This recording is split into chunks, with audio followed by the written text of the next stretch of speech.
এখন আমরা দশম শ্রেণীর কোষে দেখি 16 5-এর দাগের অঙ্কটি সলিউশন করব। কোন লম্ববৃত্তাকার শঙ্কুর আয়তন 100 পাই ঘন সেমি এবং উচ্চতা 12 সেমি হলে শঙ্কুটির তির্যক উচ্চতা হিসাব করি। তাহলে এখানে শঙ্কুর আয়তন দেওয়া হয়েছে, ভলিউম সেটা ভলিউম দেওয়া রয়েছে এবং উচ্চতা 12 সেমি দেওয়া রয়েছে। আর কি কোনো বিষয় কিন্তু এখানে বলে দেওয়া নেই। আর শঙ্কুটির তির্যক উচ্চতা,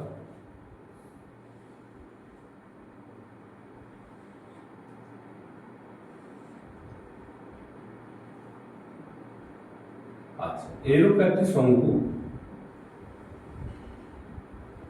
যার আয়তন মানে এর যে টোটাল ভলিউম মানে টোটালটা দেওয়া রয়েছে, আয়তন দেওয়া রয়েছে, ভলিউম দেওয়া রয়েছে, আর দেওয়া রয়েছে তোমার দেওয়া রয়েছে উচ্চতা, শুধু উচ্চতা 12 সেমি দেওয়া রয়েছে আর আয়তন দেওয়া রয়েছে এত। সুতরাং দেখো অঙ্কটি সলিউশন করার জন্য আমরা প্রথমত দেখব যে শঙ্কুটির আয়তন যেটা দেওয়া রয়েছে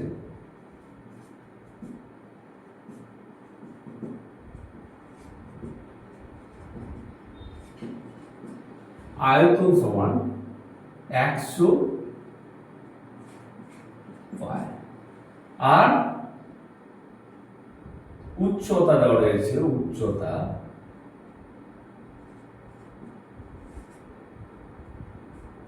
h সমান কত 12 সেমি। তাহলে দেখো আমরা অতএব লিখতে পারি যে 1/3 শঙ্কুর আয়তন বের করার ফর্মুলা হচ্ছে 1/3 পাই r স্কয়ার h, সেটা আমরা লিখব 1/3 পাই r স্কয়ার h সমান কত, যেটা বলে দেওয়া রয়েছে কত 100 পাই। এইবার দেখো বা দিয়ে লিখছি আমরা, এখানে দেখো পাই রয়েছে, এই দিকে পাই, সমানে দুই দিকে পাই তাহলে কেটে যায়, তো সেটা আমরা লিখবো না, সেটা বাদ দিয়ে লিখছি 1/3 r স্কয়ার h সমান হচ্ছে 100। 1/3 r স্কয়ার h সমান 100। এইবার দেখো বা দিয়ে 1/3 r এর মান আমরা বের করব, এখানে যে ব্যাসার্ধ, হ্যাঁ, তো r এর মান আমরা বের করব, সেই জায়গা থেকে দেখো r টা থেকে যাবে আর h এর মান দেওয়া রয়েছে, তাহলে 1/3 into r square into h এর মান কত দেওয়া রয়েছে, h এর মান 12 সেমি,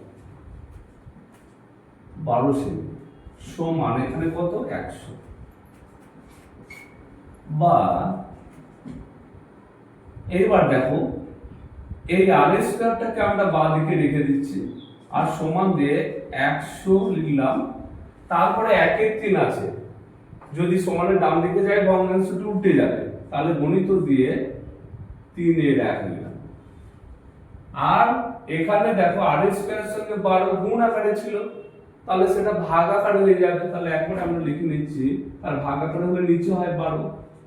এবার দেখো 3 × 3 3 4 12, 4 × 4 4 25 100 সমান, বা এবার আমরা r স্কয়ার সমান 25 বা r সমান √25, স্কয়ার তুলে দিলাম, এদিকে √, সমান হচ্ছে 5, 25 এর বর্গমূল 5, 5 সেমি, সেমি একক কি রয়েছে, সেমি আছে, তাহলে 5 সেমি। এবার দেখো আমরা এখানে তির্যক এই ব্যাসার্ধ পেয়ে গেলাম, এখানে ব্যাসার্ধটা পেয়ে গেছি কত 5 সেমি।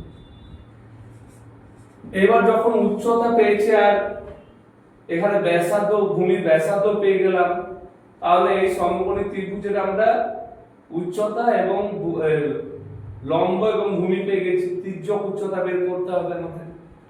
তো সেই ফর্মুলা তো আমরা লিখে দিয়েছি, আগে আলোচনা করেছি একের দাগের অঙ্কটি সলিউশন করার সময়। কি ফর্মুলা ছিল, তাহলে আমাদের চেয়েছে কি শঙ্কুটির তির্যক উচ্চতা, তাহলে আমরা এখানে লিখব যে অতএব শঙ্কুটির তির্যক উচ্চতা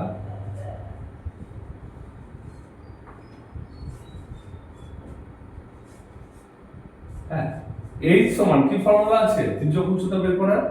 আচ্ছা, একবারে আমরা এরকম ভাবে লিখবো না, আমরা তির্যক উচ্চতা করে লিখবো আগে এইচ সমান, তারপরে অ্যান্সার লেখার সময় আমরা অতএব দিয়ে এরকম ভাবে লিখবো।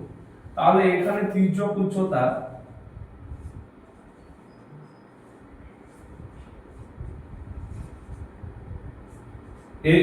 তির্যক উচ্চতা এল, এল সমান কি সূত্র হয়েছিল আমাদের? রুট ওভার এল, মানে হচ্ছে এল এখানে কি তির্যক উচ্চতা হচ্ছে এখানে অতিভুজ, তাহলে সেই পিথাগোরাসের উপপাদ্য এটা মনে রাখলে হবে যে অতিভুজের স্কয়ার সমান লম্ব স্কয়ার প্লাস ভূমি স্কয়ার।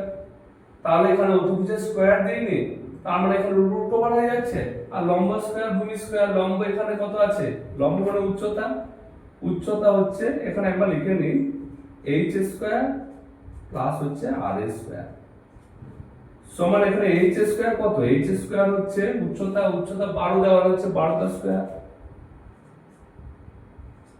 প্লাস এখানে ব্যাসার্ধ কত পেলাম? ভূমির ব্যাসার্ধ 5 পেয়েছি, তাহলে আর এর মান 5 টা স্কয়ার সমান 12 12 144 প্লাস হচ্ছে 5 5 25 সমান এখানে দেখো 4 আর 5 9, 4 আর 2 6,